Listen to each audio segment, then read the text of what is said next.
UNDP نے آج اس workshop کو منعقد کیا ہے.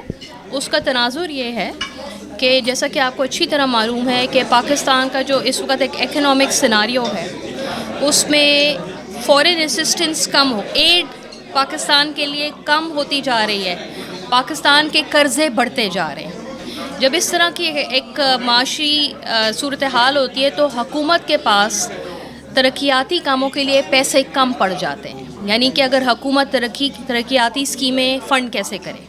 اب جب پیسوں کی کمی ہوگی ترقیاتی اسکیمز کے لیے، ڈیولپمنٹ پلانز کے لیے، تو پھر ایڈیشنل ریسورسز کہاں سے آئیں گے؟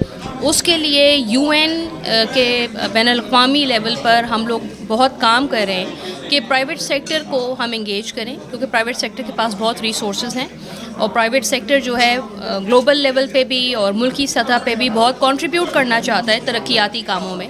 تو پرائیویٹ سیکٹر کی مختلف اسکیموں کو اور ریسورسز کو ہم ترقیاتی جو ایجنڈا ہے پاکستان کا، ایجنڈا 2030 SDGs کو اچیو کرنے کے لیے پرائیویٹ سیکٹر کو ہم کیسے لا سکتے ہیں کہ وہ بھی حکومت اور انٹرنیشنل اداروں کے ساتھ مل کر کنٹریبیوٹ کرے. آج کی ورکشاپ کے 2 خصوصی ایجنڈا آئٹمس ہیں. ایک تو یہ ہے کہ SDG سے ریلیٹڈ جو پاکستان کے ترقیاتی منصوبے ہیں اس میں پرائیویٹ سیکٹر اپنی کنٹریبیوشن کیسے کر سکتا ہے، اور دوسری بات یہ ہے کہ جو ماحولیاتی تبدیلی آ رہی ہے اس کے بہت گہرے اثرات ہیں پاکستان کے اوپر. زلزلے آ رہے ہیں، فلڈز آ رہے ہیں، ابھی گلگت بلتستان میں گلیشیئر میلٹ ہوا ہے.